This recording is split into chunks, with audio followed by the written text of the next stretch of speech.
ਕਸੂਰ ਦੇ ਵਕੀਲਾਂ ਨੇ ਕਾਲੇ ਕੋਟਾਂ ਨੂੰ ਕਿੱਟਾਂ ਤੇ ਬਾਰ ਨੂੰ ਸਟੇਡੀਅਮ 'ਚ ਢਾਲ ਦਿੱਤਾ।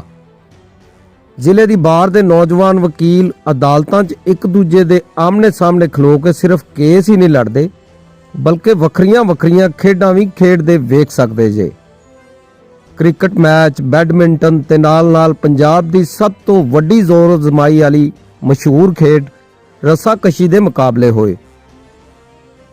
ਰੱਸਾਕਸ਼ੀ ਤੇ ਬੈਡਮਿੰਟਨ ਦੇ ਮੁਕਾਬਲਿਆਂ 'ਚ ਨਾ ਸਿਰਫ ਖਿਡਾਰੀਆਂ ਨੇ ਖੁਸ਼ੀ ਮਹਿਸੂਸ ਕੀਤੀ ਬਲਕਿ ਵੇਖਣ ਵਾਲੇ ਸੀਨੀਅਰ ਤੇ ਜੂਨੀਅਰ ਵਕੀਲਾਂ ਨੇ ਵੀ ਖੇਡਾਂ ਵੇਖ ਕੇ ਤਾੜੀਆਂ ਤੇ ਹਾਸਿਆਂ ਵਰਗੇ ਫੁੱਲ ਨਿਛਾਵਰ ਕੀਤੇ।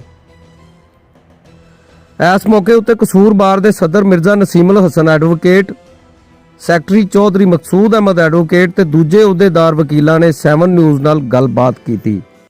ਸਭ ਤੋਂ ਪਹਿਲੇ ਤਾਂ ਮੈਂ ਤੁਹਾਡੇ ਚੈਨਲ ਦਾ ਮਸ਼ਕੂਰ ਹਾਂ ਜਿਹੜਾ ਅੱਜ ਡਿਸਟ੍ਰਿਕਟ ਬਾਰ ਐਸੋਸੀਏਸ਼ਨ ਕਸੂਰ 'ਚ ਤਸ਼ਰੀਫ ਲੈ ਕੇ ਆਏ।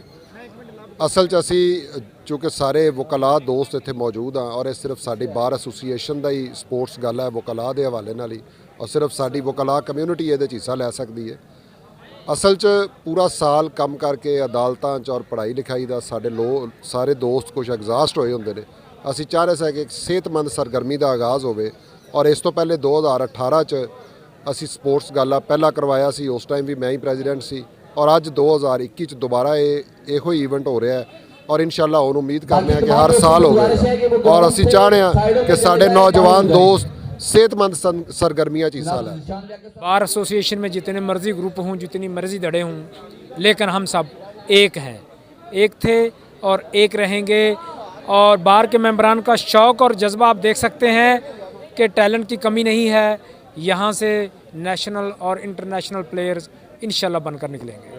हमारा जो शोबा है, जो वकालत का शोबा है, ये हम लोगों की टेंशनें खरीदते हैं और सारा साल हम जो है ना वो मेहनत करते हैं और कानूनी मुशगाफियाँ और केसों की जो गुत्थियाँ सुलझाते हैं। तो ये एक छोटी सी हेल्दी एक्टिविटी है जिसमें जो है हमें फिज़िकली भी जो है वो गेम करने का और इसके लिए तैयारी करने का मौका मिलता है। और मैं समझता हूँ कि ये नौजवानों के लिए और हमारे जैसे सीनियर्स के लिए जो है ये बहुत अच्छी एक्टिविटी है।